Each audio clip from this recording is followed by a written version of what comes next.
હાલો છોકરા, મધર્સ બ્લોકમાં બા તરફથી, સુધાબેન મહેતા તરફથી યાદી અને આશીર્વાદ દઉં છું.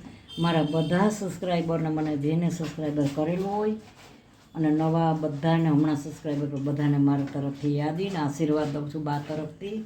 અને આજે છોકરા, હું રસોઈમાં જો આજે ભાત છે, આ જૂના ભાત છે, બાસમતી છે પણ જૂના છે. જો જૂના હોય ને એમ વધુ સારું. એટલે આમે છે ને પાણી મૂક્યું છે. હવે આ પાણી થઈ જશે ને, ગરમ પાણી મૂક્યું એટલે આનાથી હું 2-3 પાણીએ ધોઈશ. આ ભાત ધોઈશ અને ભાત બનાવું છું.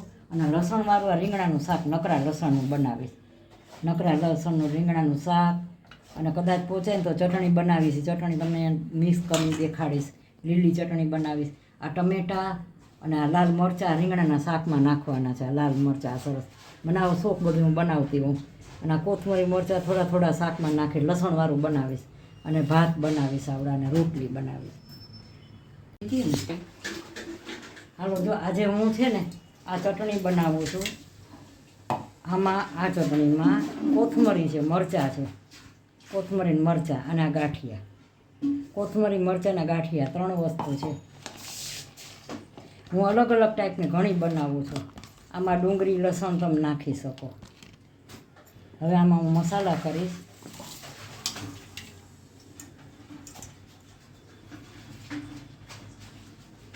આ ધાણા જીરું નાખીને,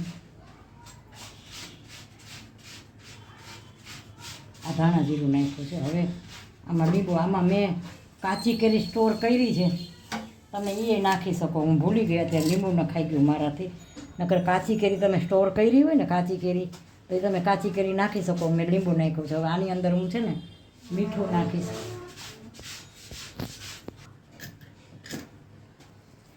જો આ મીઠું, આમાં જો તમે લસણ નાખી શકો બધું. ને કોથમરી મરચાં, ગાંઠિયા અને મીઠું અને થોડીક સાકર નાખીશ હું. આમાં થોડીક સાકર નાખીને ગ્રાઇન્ડરમાં પીસીને, આમાં ખાલી ગ્રાઇન્ડરમાં પીસવાની જ છે. બસ હવે આ કમ્પ્લીટ થઈ ગઈ છે. હવે આને ગ્રાઇન્ડરમાં પીસી દઈશ, પછી બતાવીશ. હું અલગ ટાઈપથી બનાવું છું. આ રીંગણા છે. આ રીંગણામાં મેં કાપા પાડ્યા, જારિયા કાપા પાડ્યા. આમાં ખાલી હળદર, મીઠું છે, હવે જ છે, ધાણા જીરું, 3 વસ્તુ છે આમાં. હવે હું ખાલી ભરું છું. આ ઓલું ભરેલું નથી હોય, એ હું ચોખવટ કરું છું, ભરેલું નથી. આ ખાલી સાદું મારી રીતે હું બનાવું છું. મને જેમ મને એવું હોય ને કે મને આજે આવી રીતે બનાવું છું, એટલે હું એવી રીતે બનાવું છું. આ ભરેલું નથી, એ તમને અગાઉ કહી દઉં. ભરેલામાં તો ચણાનો લોટ હોય, એવું બધું હોય. હજી હું આગળ બનાવીશ ને બતાવીશ. આવી રીતે જો બધા રીંગણા હું હળદર, મીઠું, આમાં હળદર નથી પણ મીઠું, ધાણા જીરું અને હવે છે, 3 વસ્તુ જ છે બસ. આ ભરેલામાં ચણાનો લોટ એવો હોય, મેં 2-3 વાર બતાવી દીધું છે. આ અલગ ટાઈપનો હળદર બનાવું છું હું. આખા રીંગણા છે. હવે આમાં એવું છે ને કે આ અમારે સાસુ વહુનું સ્પેશિયલ શાક બનાવવું છે. મને વહુનો ઓર્ડર આવ્યો છે, બા મમ્મી આવું બનાવી દો. ઘાડો એવું બનાવી દો. છોકરાનું છે ને, છોકરાનું હોટલમાંથી બહારથી આવ્યું છે, રેસ્ટોરન્ટમાંથી. છોકરાનું બહારથી આવવાનું છે શાકને. અમારું સાસુ વહુનું છે, તો મેં કીધું આપણા બેયનું આવું કરી નાખે. એને રીંગણા ભાવે ને મને ભાવે, સાસુ વહુના. એટલે અમારું બેયનું, એને મારા હાથનું ભાવે શાક, મારી વહુને ભાવે છે, તો એને બનાવી દો. અમારે બેયનું આવું બનાવીશું, 2 જણાનું. અને છોકરાઓનું હોટલમાંથી, રેસ્ટોરન્ટમાંથી આવવાનું છે. જો આને વઘારી નાખીશ. જ્યાં તેલ મૂકી દીધું છે, ના ભાત મૂકી દીધા છે અહીંયા. આ ભાત મૂકી દીધા છે. તેલ આવી જાય ને એટલે હમણાં વઘારીશ. હાલો જો આ મેં તેલ મૂકી દીધું છે.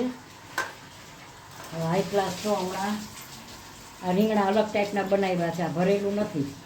આપણી બાજુ, ઓલી બાજુ બીજી જગ્યાએ બનાવતા હશે, પણ માણસને કોઈ પણ ને જીવનમાં તમે રસોઈથી માંડીને રહેવા માટે તમને ખાસ કહું છું, કાંઈ પણ નવીન હોય ને તો માણસોને જીવવાની મજા આવે. એકને એક ધારી જિંદગી જીવવાથી માણસ કંટાળી જાય.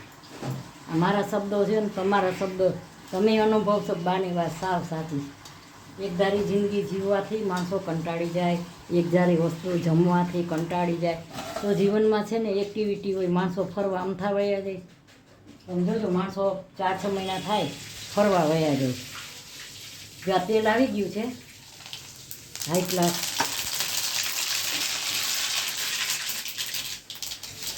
બહુ સરસ તેલ આવી ગયું. હવે રાઈ નાખી, જીરું નાખ્યું,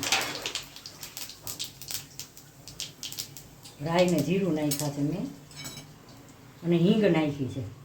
હવે આ લસણ નાખું છું. લાકડાની ચમચીમાં મેં લસણ લીધું છે. આ રીંગણા મૂક્યા છે મેં. ગેસ બંધ કરી દીધો છે.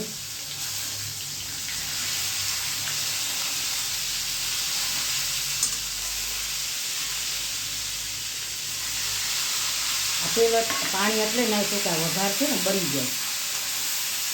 અલગ ટાઈપના મેં આ રીંગણા છે ને બધા ધોયા હતા. ફૂલ પાણીએ ધોઈ પછી લોહી અને કાપા પાડ્યા. હવે એની અંદર જો હું આ ટમેટા નાખું, આ મરચાં આ રીંગણાની અંદર નાખું છું. આ મરચાં, ટમેટા ને મરચાં નાખ્યા. રોજ નવીન માણસ કે ને એક ધારી જિંદગી જીવો ને, કંટાળો ખાવા પીવામાં બધાને હંમેશા નવીનતા હોવી જોઈએ, તો તમને કામ કરવાની મજા આવે. જો મેં હવે અંદર બધું નાખ્યું ને, મસાલા કરીશ. હવે આમાં મસાલા કર્યા છે મેં રીંગણાની અંદર નાખ્યા. હવે આને હું ધીમે તાપે સરસ ચડવા દઈશ. આજે આખા રીંગણાનું શાક કર્યું છે, ભરેલું નથી, પણ ઓમ ધાણા જીરું, હળદર, હવે જ. અને હજી લસણની ચટણી હજી નાખું છું. જ્યાં લસણની ચટણી હજી મેં વઘારમાં તો મૂકી છે. આ અમારું સાસુઓનું શાક છે, એ તમને ખાસ કહું છું. મારી વહુને મારા હાથનું શાક તો બહુ ભાવે. હું એને બનાવીને દઉં, એ મને બનાવીને દે, હું એને બનાવીને દઉં છું. બસ જો હવે આને હું ધીમે તાપે ચડવા દઈશ. હાઈ ક્લાસના ભાત, જો ભાત બને છે. હાલો, ભાત બની ગયા છે.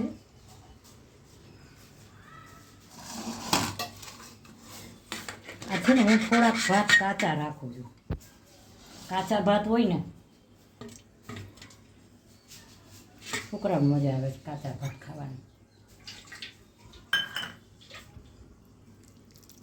આમ વેલા પલાળી દઉં ને ભાત તો તમે જેવા ધારો ને. આ નીચે પાણી છે ને તો હું એને બહાર લઈ લઈશ. સરસ થઈ ગયા ભાત, હાઈ ક્લાસ બની ગયા. હવે આ ભાતની માથે થોડુંક આવી રીતે ડેકોરેટ. મને હું આ શોખ છે બધો આવો બનાવવાનો એમ.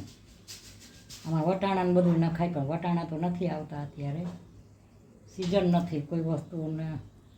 હાઈ ક્લાસ બની ગયા ભાટલીઓ. આ રીંગણા હવે જુઓ જ કેટલેક પોઈથું છે રીંગણાનું. આપણે રીંગણા જોઈ લઈએ, રીંગણાનું શાક કેટલે પોઈથું. આજે મેં અલગ ટાઈપના બનાવ્યા છે ને એટલે. હાલો, આ બની જવા આવ્યા છે. હજી 10 મિનિટ રાખીશ. હજી આ રસામાં આમને બનાવીશ. હાઈ ક્લાસ ચડી જશે. હજી એને 10 મિનિટ લાગશે. આખા રીંગણા છે ને પાછી મેં સીધા વગાડ્યા. એટલો રસો છે ને એટલે તમે ભરીને બનાવો ને તો તમે વરાળે બાફો. અમે ભરીને નથી કર્યું, મેં હળદર મીઠું આમાં કાપા પાડીને દઈ. તમને અમને વાત કરી ને એ પ્રમાણે. જો હવે આ ભલે ચડતો સરસ બને. આ કાકડીનું કાચું બનાવું છું.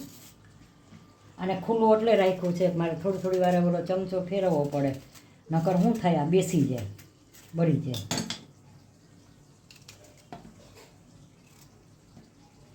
આ કાકડીનું કાચું બનાવું છું, જો હાઈ ક્લાસ.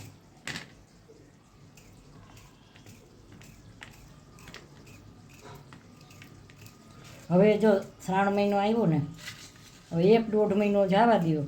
1-1.5 મહિનો થશે ને એટલે બધા શાક આવવા માંડશે. શાક એટલે અમુક ડોડા ને મગફળી. અમારે તો ગામડામાં ડોડા ને મગફળી બધું બહુ. અમે તો ડોડા ને મગફળી ખાધેલા હોય ને.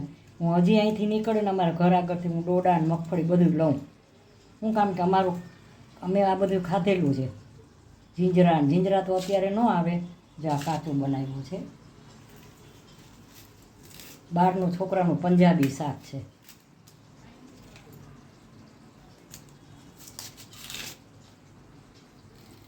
અત્યારે આ રાખું છું. જમવા ટાણે છોકરાના મરી કાપા પાડી અને જમવા ટાણે એને તાજું લીંબુ ને મરી નાખીને આમાં મસાલા કરી.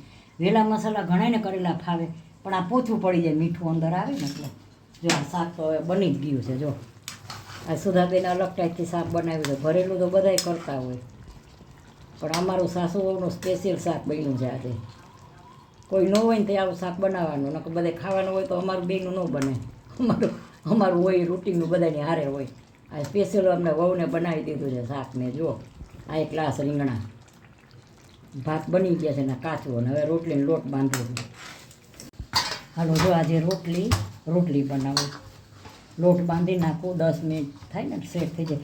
કોઈ પણ વસ્તુ તમે છે ને બનાવો ને તો સેટ કરીને જ બનાવે, તો એ વસ્તુ અલગ જ બનશે. ભાત હોય તો ખીચડીનું હોય કે કાંઈ પણ હોય, તમે વહેલું બધું પલાળી રાખો ને, દાળ હોય ગરમ પાણીમાં વહેલું પલાળી રાખો ને તો એ વસ્તુ તમે જોજો દાળ બનવામાં સરસ બનશે, અને આ બધી વસ્તુ સારી બનશે. લોટમાંય તમે વહેલો બાંધી રાખો તો રોટલી સરસ બનશે. આપણામાં તેમ થાય માણસમાં એવું નથી, વસ્તુમાં એવું છે. બધાને સેટ જોતું હોય, તરત કોઈ વસ્તુ સેટ ન થાય. જો હવે હું છે ને 10 મિનિટ રાખી દઈશ, એટલે સરસ રોટલી બનાવી નાખીશ. એટલે છોકરા મધર શ્લોકમાં સુધાબેન મહેતા તરફથી યાદી, ને મધર શ્લોકમાં બા તરફથી આશીર્વાદ દઉં છું બધાને.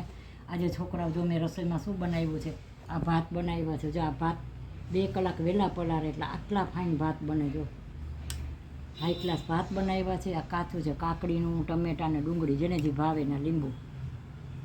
અને આ રીંગણાનું શાક બનાવ્યું છે હાઈ ક્લાસ, રોટલી હારે ખાવા માટે. આ રીંગણાનું શાક મેં મસાલાવાળું જ બનાવ્યું છે, ભરીને નથી બનાવ્યું, એટલે મસાલો ગળી ગયો એટલે આમાં ચડી ગયો મસાલો. આ આખા રીંગણાનું બનાવ્યું છે. અને આ રોટલી, આ ડુંગળીનું કાચું, કારણ કે છોકરાનું રેસ્ટોરન્ટનું પંજાબી શાક છે એટલે ડુંગળી બનાવી છે. આ મરચાં અને અથાણું છે, અને આ બુંદીનો લાડુ. અમારે કાંઈક મીઠાઈ ગમે એ રસોઈ હોય ને, એક મીઠાઈ તો અમારે જમવામાં જોઈએ જ, બધાને ટેવ છે. અને આ છાશ. તો છોકરા મારી આ થાળી કેવી લાગી તમને? દેશી આજે દાળ ભાતે કર્યા છે, ભાત કર્યા છે, દાળ મેં નથી કરી એટલે મેં નથી બતાવી, દાળ કરી છે. અને બહારથી રેસ્ટોરન્ટનું શાક છે છોકરાઓ માટે, એટલે અમારું સાસુ વહુનું આ બનાવ્યું.